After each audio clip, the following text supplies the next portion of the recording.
All right. Whoops, sorry I'm late. That is okay. All right. I'd like to welcome everyone to Dan's annual IEP meeting. Have we gotten all of our paperwork here today? No, I haven't gotten it. You did sign the consent last week. Yes, I did. Absolutely. Perfect. My name is Katie Johnson. I'm your Director of Special Services here. Before I pass things over to Carrie, I'd like everyone to quickly introduce yourselves. Great. I'm Clayton. I'm Dan's father. Great. And I'm Rango. I am Dan's special education teacher. And I'm Carrie, and I am Dan's regular education teacher. And we also have Dan today. He's just hanging out down here. All right. Well, Carrie, did you want to talk about some of Dan's strengths and weaknesses? Absolutely. So I think that would be a good way to just kind of go over what we're going to be discussing today.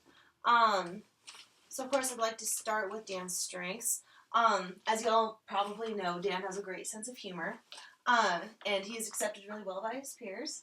And he also successfully participates in his 4th grade math curriculum currently, which is fantastic. Also, he participates in the science and social studies general curriculum. And so to kind of go on both sides of facets of these issues, one positive thing is Dan can understand grade level reading material that he listens to, which is a great skill. Also, he can report facts and make inferences on material. Make inferences from materials that he listens to. Also, he can pick up clues from his peers to help him understand instruction. And he can identify most letters and letter combinations correctly in isolation. So these last 3 also bring me to some of his weaknesses. We all know that he has fair difficulty with reading. He is unable to apply decoding strategies to one-syllable or multi-syllable words, and which causes a slow or labored reading rate. Okay.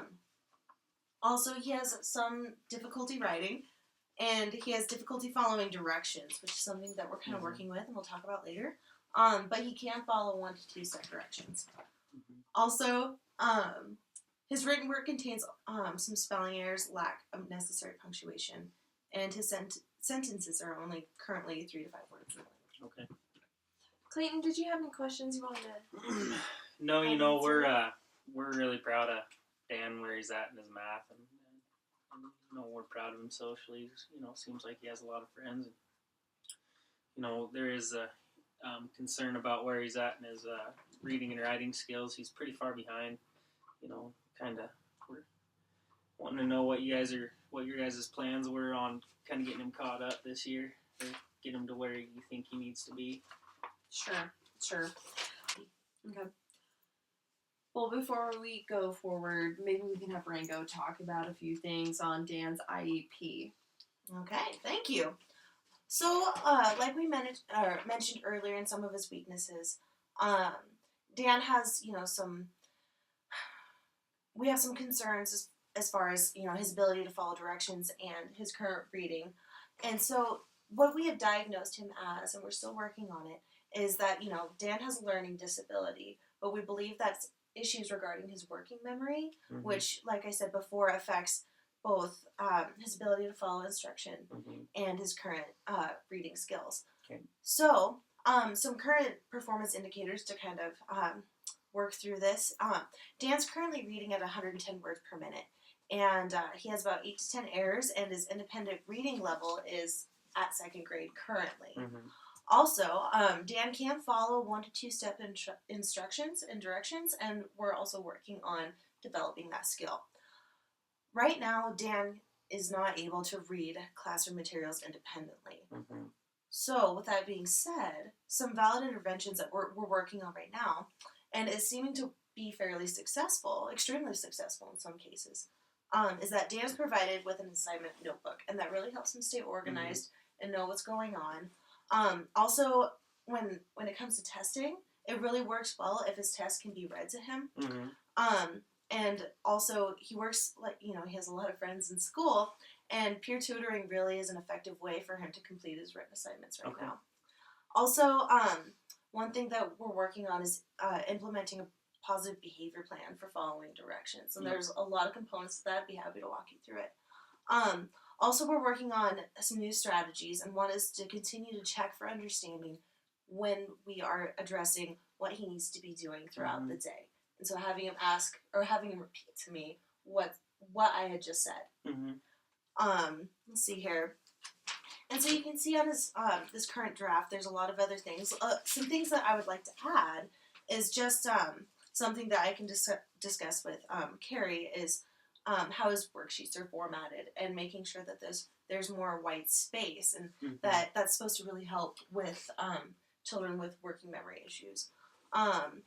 Also, as a teacher, making sure we're asking specific questions, making sure they're clear, and that our directions are measurable. That really helps with children like that. Also, if we want to flip to the next page, any questions? Yeah, I was just wondering about what kind of social considerations you guys are going to take. With Dan being overly engaged during class time with his schoolmates and stuff, how we're gonna address that and kind of get him a little more focused up. Absolutely. So we thought about that a little bit and a lot all at the same time. And for Dan's testing specifically, is we've really provided him with a quiet space, and perhaps maybe we need to work towards more quiet spaces for him to complete his work. But right now it seems that the peer tutoring is working really well for him to complete his assignments, and his assignments are being done. And so right now, continuing with quiet testing spaces also, seems to be effective. We feel that Dan will continue to be placed in a regular classroom for science, social studies, and math. And as special education teacher, we really want to encourage, least restrictive environment. Yep, and, lawfully, we're required to do so, but we feel that it's also really, really positive for Dan and his studies. Also, Dan will continue with individualized instruction for reading and writing, and I know that was a concern for you as well. So, does that answer your question? Absolutely. Okay, Thank you so much. So some other accommodations you can see here is just in regards to his responses, timing, the setting of whether we need to move his seating around, some test scheduling issues, maybe time of day might be affecting him. Okay, so if we want to flip to the next page here. Katie, I didn't know if you wanted to introduce Clayton to some of the short-term objectives, and then we'll get into these annual goals. Sure. So, Dan's short-term objectives. We hope that Dan will correctly decode 22-syllable high-frequency words with 90% accuracy during 5 reading trials by December. He will also, given a second-grade reading passage, Dan will read an instructional reading level passage with 90% proficiency, as well as given a 2-step direction. Dan will fulfill and complete required instructions without second prompting and 97% proficiency, again by December here in 2017. Great, and if I may interlude momentarily, these are also some, we're going to be moving into his annual goals, and so just to establish where we're at. So with reading, decoding, fluency, and high-frequency words are going to be our main focus. Okay. With writing, sentence length and structure, grammar, and spelling of high-frequency words, and of course with his ability to follow directions, just building into multi-step kind of direction following. So, moving into Dan's decoding goal, Dan has difficulty with reading and is unable to apply decoding strategies, obviously, that we've discussed earlier, to one-syllable and multi-syllable words. So this affects, like I mentioned before, his oral reading rate, which is slow and labored. But he can identify most letters and letter combinations correctly in isolation. Also considering that Dan is at a second-grade independent reading level, my goal is for Dan to achieve second-grade instructional readability by next year. So, Katie, I didn't know if you wanted to discuss the actual annual goal that we have established. Sure.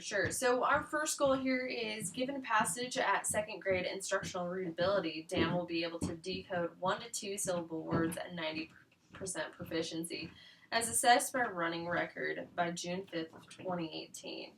So Dan currently cannot read classroom materials independently, but understands reading material at grade level that he listens to and can report facts and make inferences from listening.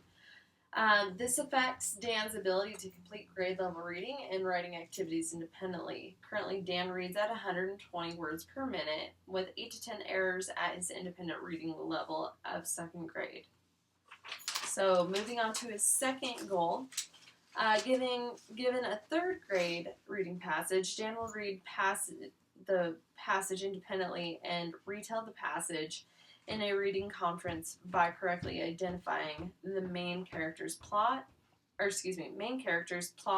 and conflict at 90% proficiency as assessed by rubric, again, by June 5th of 2018. Okay, and if I may stop you there momentarily, is this all making sense Absolutely. thus far? I mean, Great. there's a lot of big words there, but I think I kind of got the drift. Okay, great. Feel free to stop us at any point. Absolutely. Okay. Did you want me to go into writing, or would you?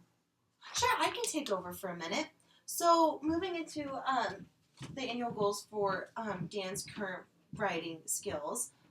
So Dan's current written work contains many spelling errors, lacks necessary punctuation, and his sentences are 3 to 5 words in length. So there's a few things that we've all decided and built upon and decided to implement in this year's goals. Okay, so the first one in writing. So given choice and subject, which is really important. A lot of authentic subject really encourages students to elaborate on thinking. So given choice and subject, Dan will write a complete sentence with correct punctuation at 98% accuracy as assessed by checklist by June 5th, 2018.